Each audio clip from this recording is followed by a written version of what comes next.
Joonas Tamm, sinu periood saab uuesti Floras juba läbi. Kuidas ise selle pooleaastase perioodi kokku võtaksid? Hästi, ma arvan, et terve aja olime tabelis liidrid, mängisime head jalgpalli. Endal oli küll vigastustega natuke probleeme, aga nüüd olen kõik korda saanud, sellega on väga hea meel. See on nagu sa ütlesid, tabelliidrid, sellega sinu esitustega, üldse tiimi esitlustega 0 kaotust, sellega võib rahul jääda, pool aega on juba läbi. Sa oled juba mitmendat tiiru Floras, kas on midagi teistmoodi, kas sa nautisid seda uut korda? Kindlasti nautisin.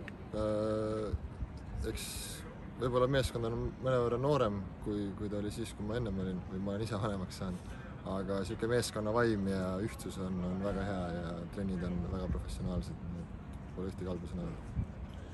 Kas midagi on ka sellega muutunud, kui sa oled vahepeal ära olnud Flora sees, Eesti liigas? Pigem on järjest edasi läinud nagu just Flora Eesti liiga kohta ei oska öelda, aga Flora nagu treeningud ja metoodika ja kõik nagu liigub rohkem tippjalgpalli suunas, et selle üle on ka väga hea meel. Sa sattusid siia väga äärmuslikel oludel Ukraina kõrgliigast. Ukraina kõrgliiga on Euroopas üks väga tugevaid, üks parimaid. Kuidas sa võrdleksid seda taset Eesti ja Ukraina vahel? Me teame, et see on päris suur taseme vahe, aga kuidas see mängijana tundub?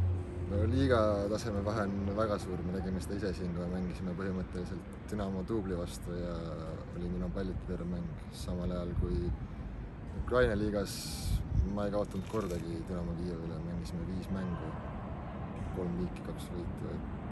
Seal on see mäng vähe teistmoodi, jõulisem, agressiivsem, kiirem, nagu ikka. Sa oled nüüd 1. juulist vaba agent. Oskad sa meile juba midagi öelda, mis sinust edasi saab?